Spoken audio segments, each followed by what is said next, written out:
देखिए बच्चों, आज मैं नेक्स्ट टॉपिक में बायोलॉजी में टॉपिक नंबर 6 रंध्र या स्टोमेटा के खुलने एवं बंद होने की क्रिया को पढ़ा रहा हूँ।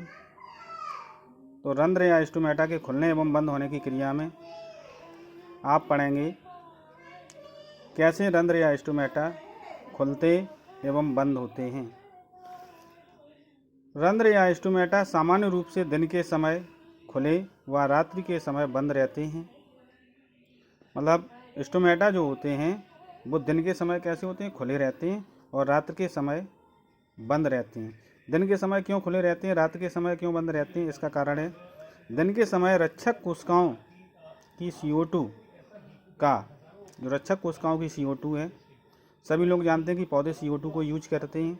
CO2 का प्रकाश संश्लेषण की क्रिया में प्रयुक्त हो जाने के कारण जो रक्षक कोशिकाओं की CO2 होती है, वो रक्षक कोशिकाओं में जो हरित लवक पाए जाते हैं, हरित लवक प्रकाश संश्लेषण की क्रिया कहाँ होती है, हरित लवक में।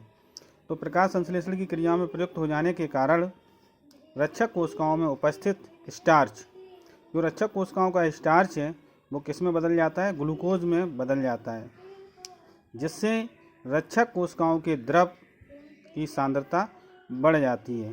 तो रक्षक कोशिकाओं जो कोशिका द्रव है उसकी सांद्रता कैसी हो जाएगी, बढ़ जाएगी। क्यों बढ़ जाएगी, क्योंकि स्टार्च किसमें कन्वर्ट हो गया, ग्लूकोज में।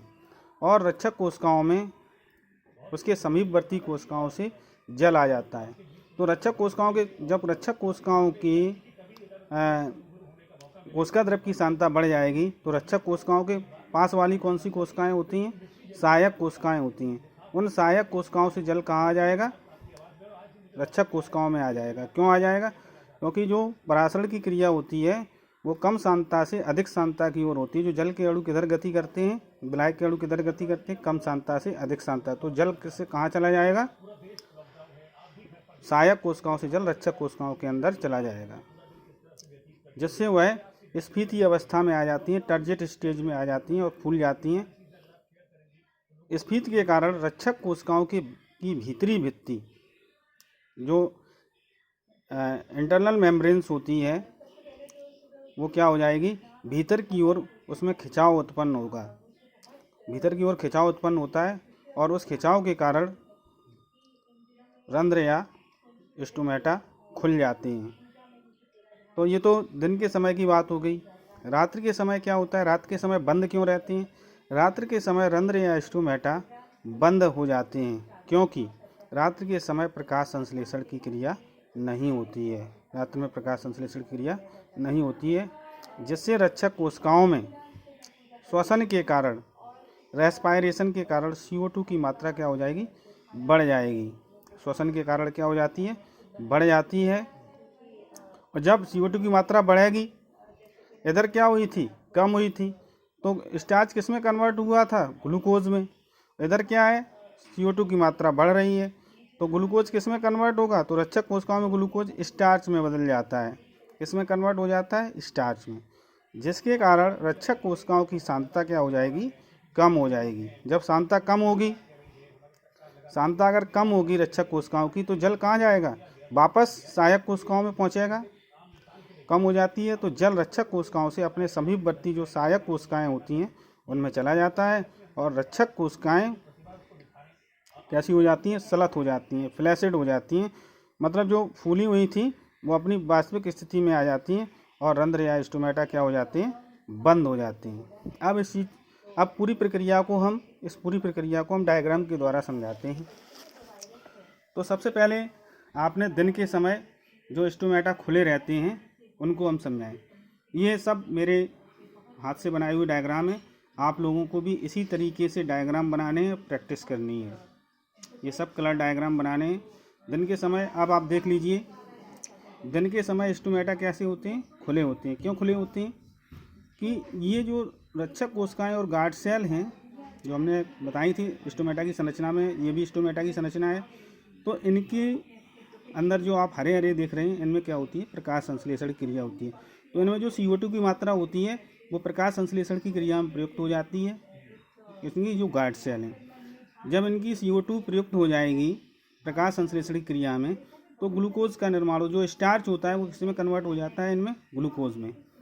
तो ग्लूकोज में बदल जाने के कारण इन कोशिकाओं की जो पीली पीली कोशिकाएं, जो रक्षक कोशिकाएं दिखाई दे रही हैं, इनकी कोशिका द्रव की सांद्रता क्या हो जाएगी, बढ़ जाएगी, कंसंट्रेशन बढ़ जाता है। तो ये जो हरी हरी कोशिकाएं दिखाई दे रही हैं आपको, ये सहायक कोशिकाएं होती हैं। तो जब इनकी सांद्रता बढ़ेगी तो परासरण की क्रिया, परासरण देखिए जैसे किशमिश होती है, परासरण हम आप घर पर करके देख सकते हैं। किशमिश होती है, किशमिश को आप जल में डालेंगे तो देखते हैं कि वो फूल जाती है, ठीक है, क्योंकि किशमिश की अंदर जो द्रव होता है उसकी सांद्रता अधिक होती है और जल की सांद्रता क्या होगी, कम। तो जब परासरण की क्रिया होती है तो अंतःपरासरण, यहाँ क्या हो रहा है, अंतःपरासरण हो रहा है। तो जल समीपवर्ती कोशिकाओं से कहाँ जा रहा है, आप देख रहे हैं इन रक्षक कोशिकाओं के अंदर जा रहा है। तो रक्षक कोशिकाएं कैसी हो जाएंगी, रक्षक कोशिकाएं स्फीत हो जाएंगी, टर्जिड अवस्था में आ जाएंगी। तो इनकी जो भीतरी भित्ति है, इसमें क्या होगा, भीतर की ओर खिंचाव पैदा होता है। ये भीतरी भित्ति है, ये मोटी होती है, इसमें खिंचाव, भीतर की ओर खिंचाव पैदा होगा तो ये इधर जाती है, और इसमें खिंचाव होगा तो ये इधर जाएगी। और ये जो एपर्चर है, जो स्टोमेटियल एपर्चर है, रंध्रीय छिद्र जिसे बोलते हैं, वो क्या होगा, खुल जाएगा। तो दिन के समय स्टोमेटा कैसी होती हैं, खुल जाती हैं। स्टार्च, ये देखिए स्टार्च ग्लूकोज में कन्वर्ट हो रहा है। अब हम बात करते हैं इसी में दूसरी बात, रात्रि के समय स्टोमेटा बंद रहती हैं। तो रात के समय क्या होती है, प्रकाश संश्लेषण की क्रिया नहीं होती है। तो इसमें क्या होता है कि CO2 की सांद्रता क्या हो जाएगी, बढ़ जाएगी, CO2 की सांद्रता बढ़ जाती है। और जब CO2 की सांद्रता बढ़ेगी तो इनका जो ग्लूकोज है वो किस में कन्वर्ट हो जाएगा, स्टार्च में कन्वर्ट हो जाएगा। स्टार्च में कन्वर्ट हो जाने के कारण इनकी सांद्रता, जो रक्षक कोशिकाओं के कोशिका द्रव की सांद्रता है वो कैसी हो जाएगी, कम हो जाएगी।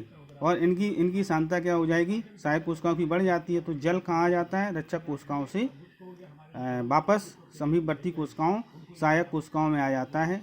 ये देखिए हमने एरो बनाए हैं, एरो यहाँ बनाए हैं, ये जल को क्या कर रहे हैं, जल को बाहर समीपवर्ती कोशिकाओं में दिखा रहे हैं कि जल इधर जा रहा है। ऐसे ही हमने इसमें दिखाया था कि जल कहाँ आ रहा है, अंदर आ रहा है। तो इसमें जल कहाँ जा रहा है, रक्षक कोशिकाओं से समीपवर्ती कोशिकाओं में वापस आ रहा है। और ये जो रक्षक कोशिकाएं हैं ये कैसी हो रही हैं, सलत हो रही हैं, फ्लैसिड हो रही हैं, पिचक रही हैं। तो ये जो स्टोमेटियल एपर्चर है आप देख रहे हैं, इसमें बंद हो रहा है। इसमें कैसा है, इसमें खुला है, इसमें कैसा है, बंद है। तो रंध्रीय क्षेत्र क्या हो जाते हैं, बंद हो जाते हैं और बाष्पोत्सर्जन की क्रिया नहीं होती है। यहाँ देख रहे हैं ग्लूकोज किस में कन्वर्ट हो रहा है, स्टार्च में। इधर स्टार्च किस में कन्वर्ट हो रहा है, ग्लूकोज में। रात के समय स्टोमेटा कैसे हो जाती हैं, बंद हो जाते हैं।